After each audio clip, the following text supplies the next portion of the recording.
This is the Alternative Investing Advantage podcast from Advanta IRA, where we show you how to explore investments beyond Wall Street and open your eyes to new options for your portfolio.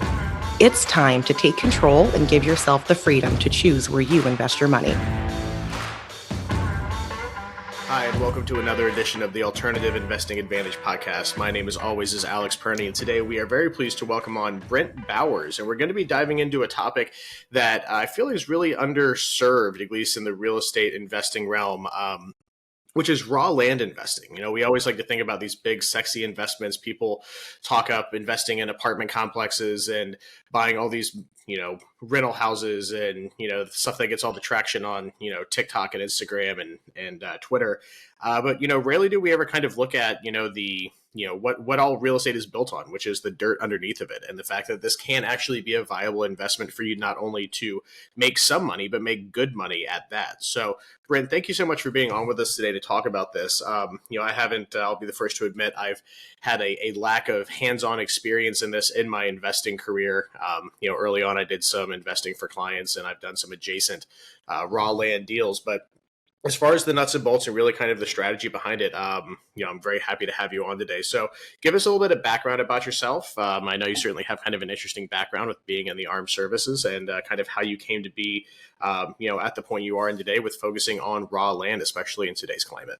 Yeah, thanks, Alex, for having me on the Alternative Investing podcast. I like to go against I like to do the opposite of what the herd is doing. And I just want to mention, here's a huge win for me. 4 days ago, I just realized I had a little Facebook memory pop up. Was the last day that I worked for the military. So 6 years ago, 4 days ago marked the 6-year mark. So 6 years, I haven't had a real job. I have been home with my family, no longer being told what to do, how to dress, how to look, get a haircut every week. Here's where you're deploying for the next year. You won't see your family for over, the next 8 months, or you got to sleep in the field for the next 3 weeks. That is all over. I wanted freedom. I wanted lifestyle freedom. I wanted financial freedom. And I just want everyone to know, like, it doesn't take as much as we think it will take to get that financial freedom. My background was military. I was in the military. I started out in real estate. I wanted to be in real estate in 2004 since the time I graduated high school. I was reading all the Donald Trump books, The Art of the Deal, all these things. And I will say I probably was not successful in real estate until about 2015 timeframe, 2014. So if you do the math, that's like 11 years. So anybody listening to this is like, man, it's just not working for me. I've been trying out for 6 or 8 weeks. I've been trying it out for 6 months or 6 years. Keep doing it. Keep failing forward. Keep taking the action. So that's a little bit about me. I left my W-2 job about 6 years ago, and I've been living off passive income from my land investing. Now, granted, it's not all passive. There's some work involved with it. We're always feeding the beast, refilling the machine, oiling the machine, maintaining the machine, servicing the machine. The machine for me is real estate. Sure. Now, it's kind of an interesting point that you bring up, and I always like to kind of focus on, it's a good point of saying failing forward. Don't stagnate. But a lot of people, especially in real estate, I've had a few that I think one of my last guests where we talked about, I was investing in short line railroads, which I found fascinating. The episode hasn't come up yet, but shameless plug for the podcast. If you want to learn about how to buy and sell railroads, great interview. But he was one of the few people that actually came out of college and started directly doing real estate investing. And it's always kind of an interesting trajectory. We have so many people in the real estate realm that come from so many diverse backgrounds, whether that's work, whether that's serving our country in the armed services, whether that's having a whole other career path and then changing gears and then being in real estate. But you said back in 2004 is kind of when you got the itch to do it. And it took you, the better part of a little bit longer than a decade to really kind of find some success. So maybe before we jump into kind of your investing philosophy, what happened, and you said about 2015, that really kind of, what started to click? What wasn't working? And then, what few things could you say that changed in about 2015 that really helped lead you to some success in this realm? Great question, Alex. And it was, I had a huge why. But let me tell you, I had no clue what my why was. I didn't define it that way because everyone's always talking about what's your why, define your why. I didn't do any of that. That was too deep for me. I'm a knuckle dragger. I was in the military. I just knew that I no longer wanted to be away from my family all the time. I served 8.5 years in the military. I already had one divorce from being gone for so much, so often. And granted, I probably wasn't the perfect husband when I was home because I was so focused on what I had to do for the military. I just knew I needed to get away from that. I was preparing for my third combat deployment. Me and my new wife at that time, she's barely newlywed in 2015, just had her first baby. And I knew I needed to change something very quickly before, divorce number 2 happened. And I just saw it was coming. Like, we were like, I was leaving her with the child. And, it wasn't my fault I was leaving, but I knew I had to change something. So I started searching for answers, started listening to podcasts like the Alternative Investing Podcast. I became a student anytime I was driving in my car to and from work. And I did one extra step. I wrote down the action step that I was going to take, and I immediately took that action that day. And I heard about land investing, and I had never heard anybody else talking about that. I had already purchased rental properties. I had wholesaled a couple houses to help pay for college. And this was all haphazard. I didn't create a system with any of it. But when I heard the guy talking about land investing, I was like, I've never heard this before. I want to avoid the herd mentality because the herd gets slaughtered. They all go off the cliff. I want to go the opposite way. So I immediately started mailing tax delinquent landowners. And I did that consistently, and I answered the phone consistently, and I started working through the process. Now, I made a ton of mistakes. Don't get me wrong. But, I was buying land for super cheap and selling it for more. I was making profit. And then I started seller financing the land, selling it on payments. And I just kept building the system. I was trying to copy what the banks were doing. And before I knew it, I was at about $9,000 a month, consistently coming in just a very short amount of time, almost a year's time of building this business. And I wasn't taking any of the money because I still had my Army salary. I was just reinvesting it. I had a 5-year plan, and it worked out in 3. So I was only making about $4,500 a month in the military. And now I'm making $9,000 a month on land consistently every single month. I put in my resignation paperwork. They approved it, and I got out. Fantastic. So you would say, is it fair to say that kind of the thing that clicked was discovering the ability to make money in raw land was kind of like one of the bigger catalysts in that whole change? Like, 'cause you said you had done some wholesaling, you did some rental properties, which are well and good. Whenever we talk about things that are, a little bit different on any of these things, I always try to tell people, realize that everyone has their own reason for looking at a particular investment strategy. And, this may or may not work for you. It may work wonders for you, but it's important to have the whole playbook. Because if you're running on a part of a playbook and you're only throwing passes the whole time, you forget about the run game and you'll get slaughtered.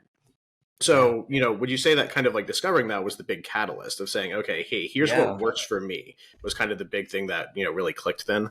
Yeah, that clicked because, I sent out those postcards. If anybody wants a copy of that postcard, they can go to the landsharks.com/postcard and get a copy of it and start sending them out. But yeah, it clicked because the phone started ringing and I was like, man, this is working. People are interested in hearing what I have to say. Started having meetings. And I found out these guys didn't want this land because I thought it was tax delinquent, but it was actually county held tax lien land. Is land that no one would even pay the back taxes on it because it wasn't buildable. It wasn't accessible. It was landlocked. I mean, this was like very inefficient land, garbage in most people's eyes. But these guys that owned it were so far behind on taxes. Most of the time, I ended up just paying the back taxes. It was all I could pay. And they received nothing. They just didn't want it. We call it the don't wanters. And I would remarket this stuff. One man's trash is another man's treasure. Kind of like a bicycle on the side of the road. You get that bicycle, you air the tires up, you shine it up, put a little WD-40 on the chain, and you can sell it for more. And that's all I did with the land. I just took photos of it and marketed it. And it clicked because it was working. It's like, holy crap, people want this stuff. Took photos and put it on Craigslist and Facebook Marketplace and signs and, neighbor letters. Like most of the time, the neighbors wanted to buy the land. It's nuts.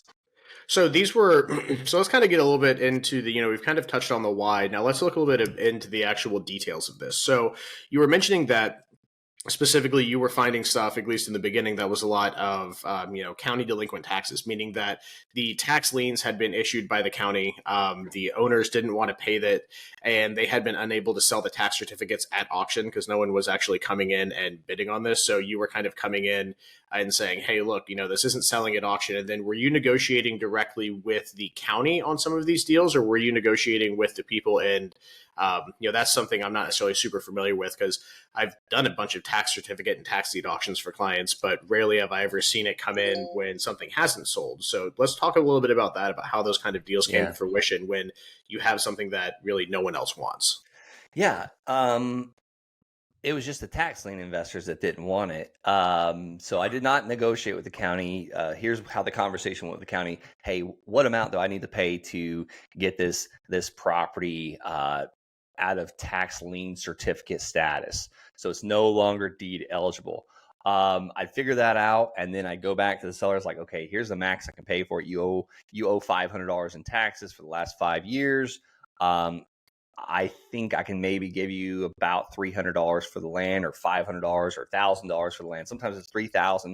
It varied. Now like that, I started that way, but you run out of those small deals really quick, and then it turned into $50,000 parcels. And like anybody listening to this is like, I don't have $50,000. Let me tell you, a lot of people do, and you can just sell your contract, or assign your contract, or wholesale that land.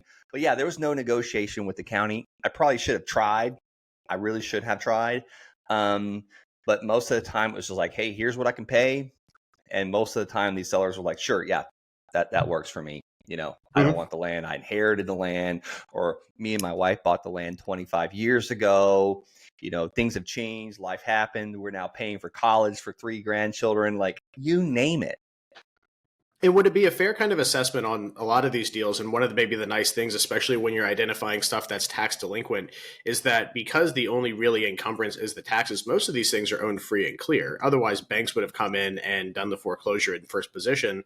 And then, it wouldn't, the banks would be on title and deed. It wouldn't necessarily be the people still owning it. So you have the kind of the added benefit of the only thing you're really dealing with is someone that owns it free and clear. They're getting kind of nominal bills, if you will, from the county on this stuff, and they just don't know necessarily what to do with it. And for some people, those bills from that county is literally like nails on a chalkboard. That it's just like destroying them and keeping them awake at night. And they get our letter, they're like, oh my God, yes, take this land. Now, let me just give this disclaimer. The tax delinquent land that I do is a very small percentage of my land business today. We've definitely, like, that's not all I buy. A lot of people focus on people that are tax delinquent out of state. Well, that's a very small list. Yes, you'll buy deals from that. I like to market anywhere there's demand for land. You have some people pass away, some people inherit the land, some people are out of state, some people are out of the county. I've literally bought land where people lived in the county. They weren't behind on taxes. They just, they bought it, and the vision changed or the plans changed, and they no longer want it. Like, there's a huge bucket of people, and there's a tremendous amount of land out there available. If you ever drive across the United States, there's just unbelievable amounts of land out there. And, there's not a lot of people going after it. Like, not a lot of people this is amazing cash cow business that no one's talking about. Yeah, and I think a little bit of that, and, I'm always happy to kind of admit when, my personal philosophy doesn't align necessarily with my guest. I really like cash flow investing. So that means that things that, you can kind of have a cash flow centric mindset on. And granted, you could certainly, it sounds like you've definitely built a business to generate that cash flow, talking about the $9,000 a month that you've generated from it. But a lot of people look at raw land, and unless there's things like timber rights or mineral rights or hunting rights or something on it, it's not necessarily a cash flow play. It's more of a, flip, wholesale, kind of an exit strategy plan for the most part in it. So, looking at that specifically, especially in the context of what's out there, I think it's important to understand that, you can definitely be successful with this and generate a cash flowing business. I kind of want to talk to you about that a little bit after a few questions I have for you.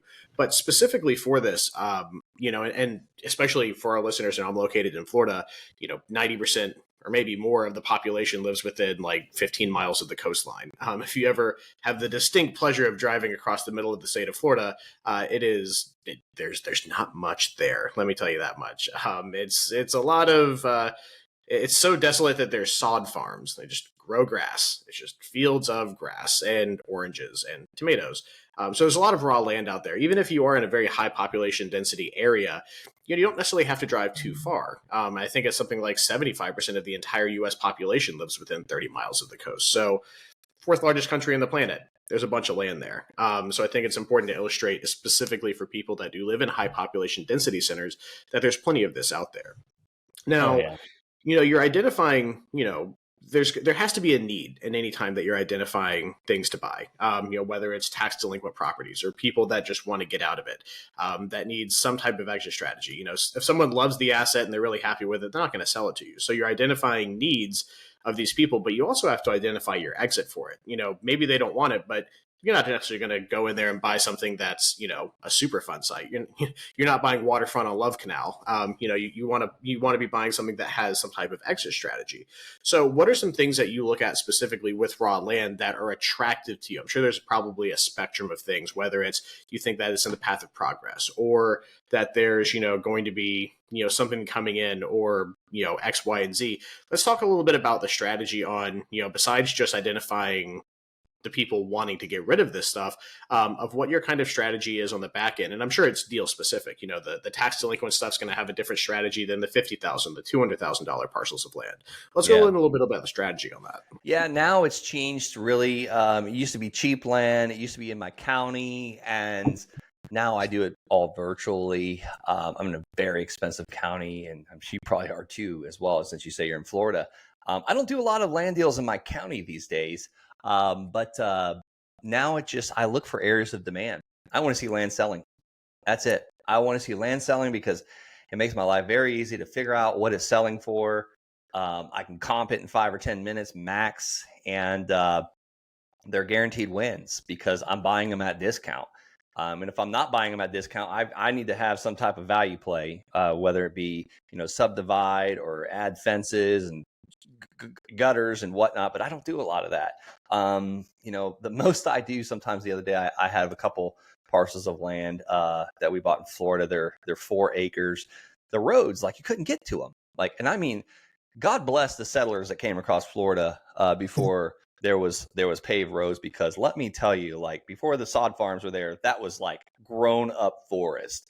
So I had to pay a mulcher, a guy with a machine, to go and mulch the roads that the county proposed that were there that just didn't exist.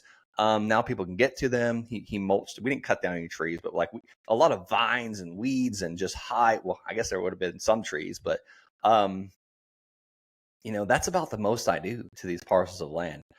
So to answer your question, Alex, just straight up, I like to see land selling, demand, supply, demand. I want to go in, find demand. Once I see where the demand's happening, I figure out how to price it out, what it's worth, what it's selling for per square foot or per acre. And then I make a very I make a consistent series of offers. I call my land offer letters, my LOLs. And if anybody wants a copy of that, just go to thelandsharks.com/LOL, which I've been having a little issues with that technology. So if you don't get it, just email me. I'll send you an email. I'm not just trying to take your email because I can care less. I want to make sure I can help people. I'm not going to spam you or anything. But anyhow, I send these land offer letters out. Say, for instance, Alex, you got a piece of land. It's going for $100,000 an acre. I send you an offer for $57,500 an acre. If you accept it, you sign it, you send it back. I look at the land deal. I said, yep, I can definitely buy this and resell it. And I want the real estate agents to help me sell it. Now, when I was just starting out, I didn't have the money to buy these more expensive parcels of land. So I'd get them under contract, with a purchase agreement. And then I would do something called wholesaling or assignment of contract. And wholesalers get a bad rap. Oh, it doesn't take any credit or time or money. That's all a boatload of BS. It does take credit. It does take time. It does take money. My credit was where I was funding the the letters with my American Express. And then I'd get them under contract, and then I'd have to go out and figure out who is buying these 1 acre parcels for all cash in the last 6 months. And there's systems and programs you can do that with. So I would look up, I would almost reverse engineer who's buying it, and then reach out to the ABC home buyers or ABC home builders or John Buys Land and say, hey, I got a piece of land. It's worth $100,000. I got it under contract for super cheap. was wondering if you wanted to pay me, $75,000 for it. You'd have a $25,000 discount. I got it under contract for 65. I'm not telling him that. I'd make a quick $10,000 cash, have maybe 2 hours wrapped up in that deal, 5,000 an hour. I mean, not a bad day. Yeah, no, absolutely. And it kind of brings up something that, is always interesting, especially in, things like this is, developing your systems. I'm kind of a systems nerd with this kind of thing. And there's two general ways that I see a lot of people go. You can't have one without the other, but would you say that kind of once the tax delinquent stuff, I'm assuming was a lot of just, your own personal, time equity in, the granular research of finding the stuff, going through tax rolls and things like that. But as you started to develop this, did you find that it was more focused on the personal relationships that you built with let's say realtors or developers in a certain area, or was it more systems driven?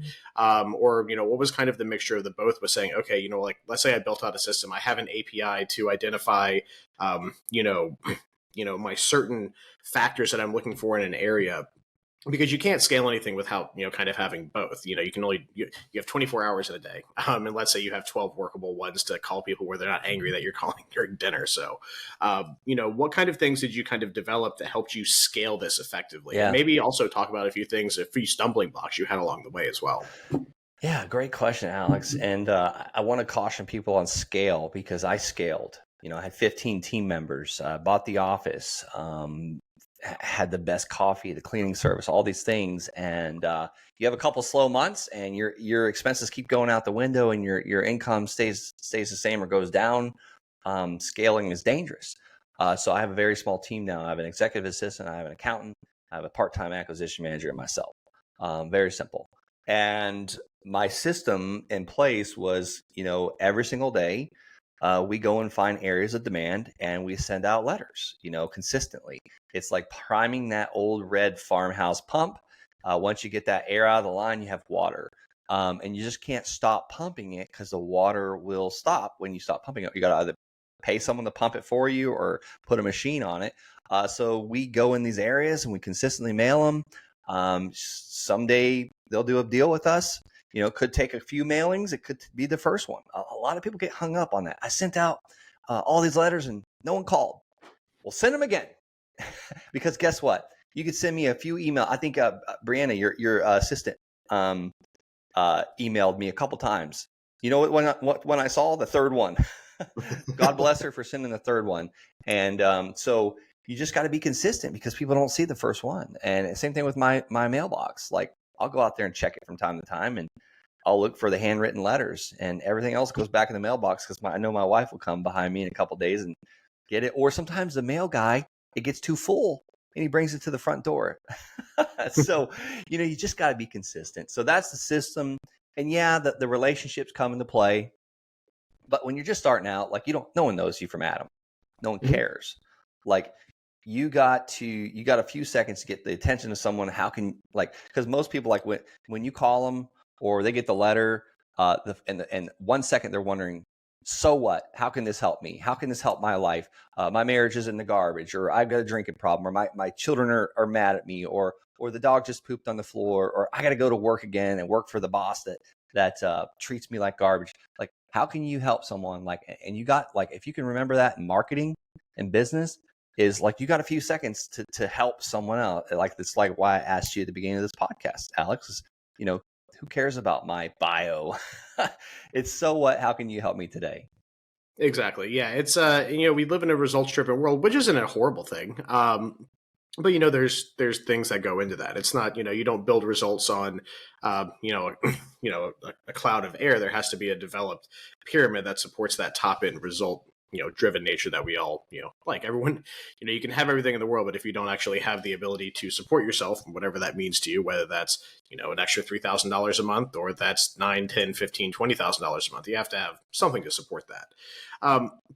So I think we've kind of covered a good amount of content, at least on specifically, how you got started, kind of where you've gone now, at least specifically in, looking at areas of demand, how you are looking to exit these. There's the wholesaling factor.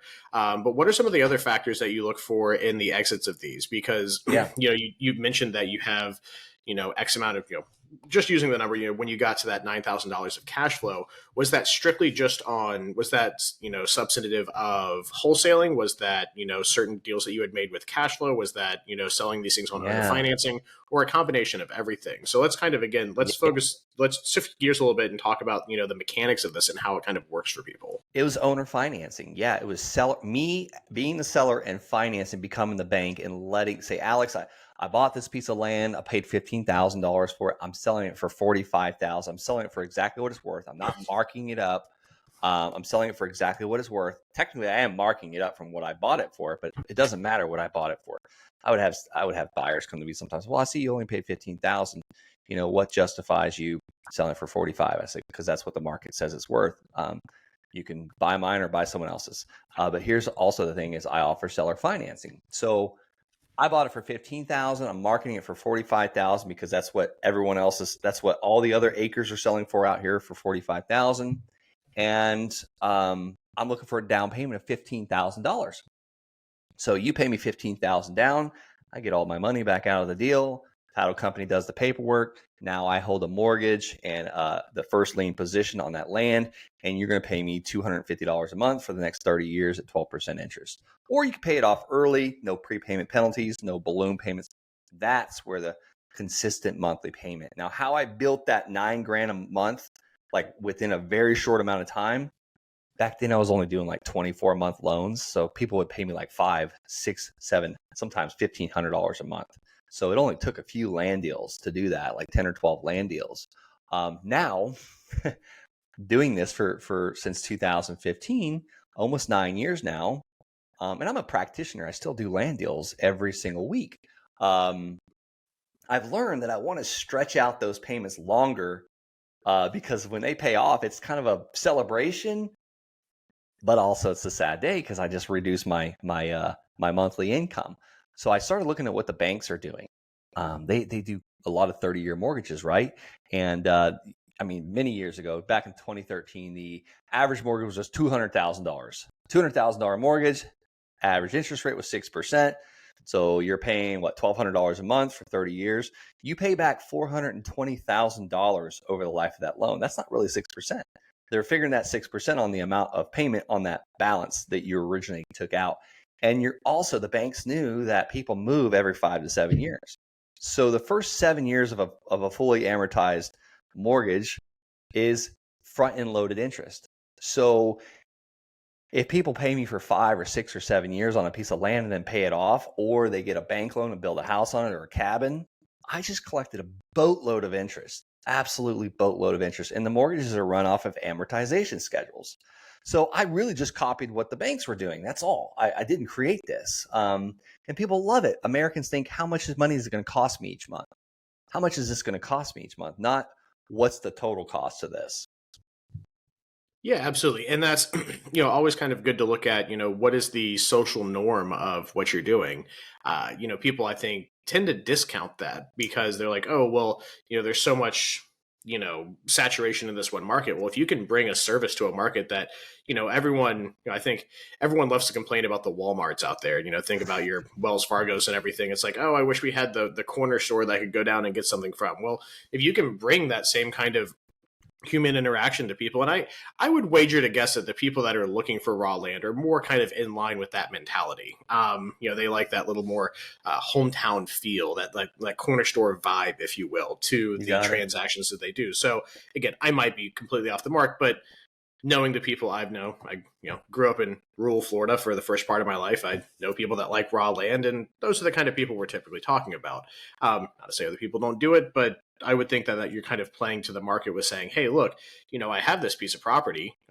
You can do with what you want to with it. And like you said, things like cabins, small homes, maybe bringing in a trailer or something is kind of attractive to the, raw land market. And being able to deal directly with the person selling it and then having them finance it is probably pretty attractive. Not to say they couldn't qualify for loans for other stuff, but I would imagine maybe you can speak to this a little bit. What does the market look like for more conventional financing from the big banks on raw land? Is it harder to get people if they want to come in and buy it? Is it harder for the big banks, for them to get the big bank financing so you have a good niche in that? Or is it more of the mentality of the people buying it that just like the owner financing? Yeah, banks really don't finance land. There's a few like Mid-Florida Credit Union, Florida Bank. They'll do lot loans. I think you have to come up with anywhere from 20 to 50% down minimum. I believe it's 20% down. I've never done a loan through them. And then you're preparing to build on it one day. So that's one of the few banks. Farm credit, if you're going to farm on the land. But those are really the only few that I know about. So a lot of banks, no, it's very hard. Like when my parents bought their land, they had to put 50% down. They bought 21 acres out in Florida. They had to put 50% down, and I believe they ended up using like a lot of equity that they already had in their home. So it was like more of a bridge/construction loan. So yeah, I don't see too many people getting loans on land, and I've been in the land business for 9 years now. Gotcha. And so with, that said of, we're talking about kind of how people are financing this kind of stuff, let's talk about, specifically you're talking about having, let's say $9,000 a month in, cash flows that gets you to, $108,000 a year, assuming that you have no expenses and everything. And you're talking about buying, let's say $100,000 parcels of land. It begs the question of, okay, great. I understand kind of now how we are going to go out and find this stuff. And, the tax delinquent stuff being so cheap, maybe you have enough saved up to take that down yourself. But you have to have money on your side of things to be able to, acquire these things.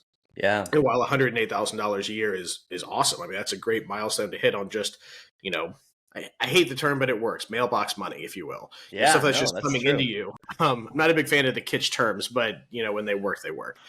used So to let's talk a actually little bit about collect- how you go out and you acquire financing for these things. Are Yeah. you using owner financing for these people? What are some sources that you go Yeah. out and build that network of people that want to invest with you? Because specifically on the IRA custodial side of things that we do at Advanta, I'm sure most people that have been following the podcast know we, the adjunct to this is that we're self-directed IRA custodians, alternative asset custodians. We see a lot of people lending money out of their IRAs. It's a popular thing to do. But, not that we have to focus on that by any stretch of the imagination, but where do you find success in how you are, getting the capital in to fund these deals? And what do those kind of terms look like for you? No, I love that you asked that, Alex. And when I started in 2015, 2016, I absolutely had no money, no savings account. I was negative because I owed American Express and Capital One, and my bank or my Home Depot card was maxed out because I had purchased a bunch of rentals over the years too that were just keeping me down. Honestly, all my Army discretionary income went to it. Now, granted, I'm finally 9 years later digging myself. I dug myself out of that hole, and these houses are paid down and they're worth a fortune now but I didn't see that at the time. I was like, oh my God, I can never quit my job with this rental. It's just sucking the life out of me.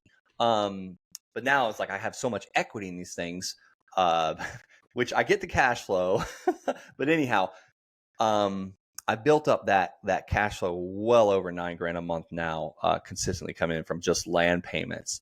I flexed into the more in-demand land because realtors now are beating down my door to sell this land for me. And when I buy them at such less than 50 cents on the dollar or 60 cents on the dollar, I'm in a really good position. But you're right.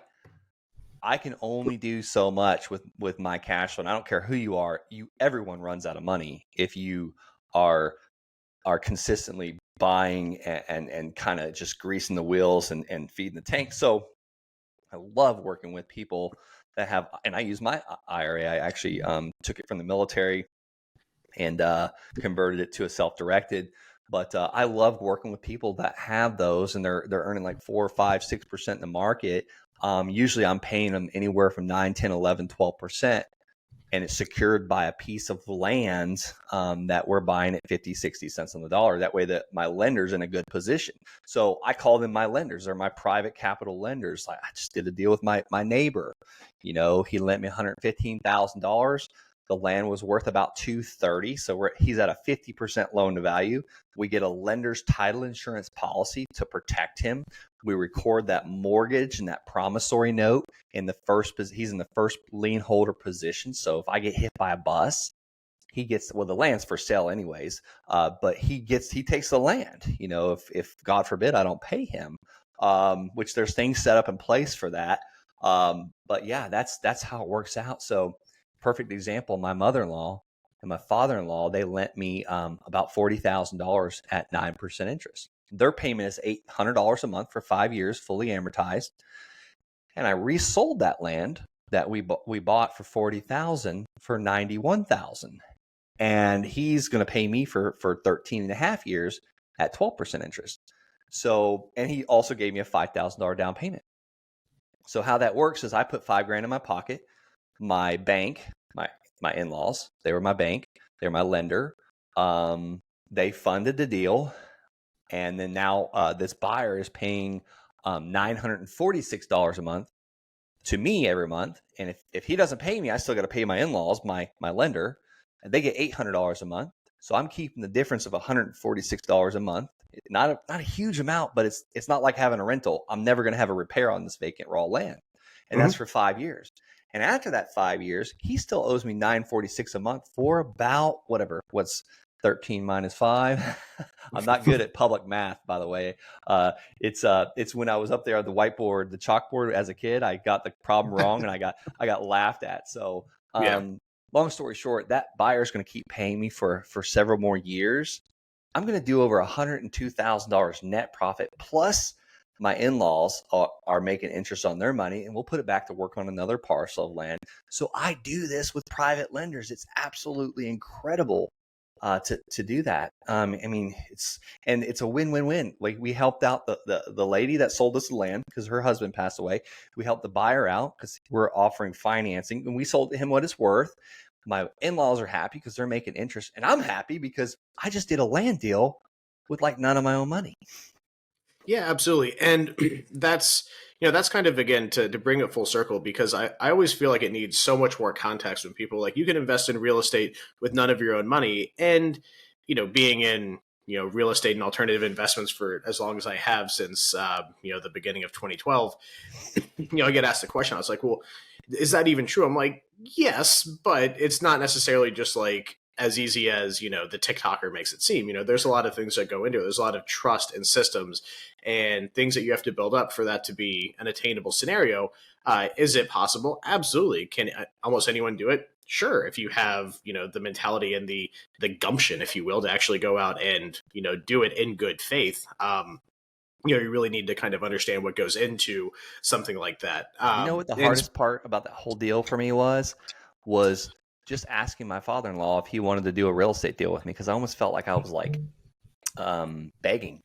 Now I'm like, I love talking to other people about using their money because it's helping them too. I've got a system. It's really good. And I built up trust, and that was the hardest thing, was like getting out of my own way, asking my father-in-law. That was a little nerve-wracking, having that conversation.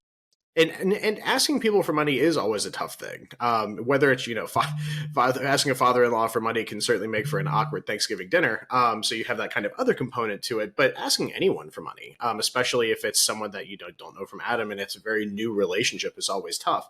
And it kind of leads me into, the next question that I kind of formulated is that, what are some things that, you do, especially because I'm sure you have kind of a formula. And don't give away the secret sauce by any means, but no, I'm here to tell it, man. When you go in and you want to make this an attractive offer for someone, especially when you're trying to acquire that financing, do you like to come in and say, hey, look, here's what we need. You obviously have kind of the prospectus that you can say, hey, here's kind of what we do. Here's our strategy.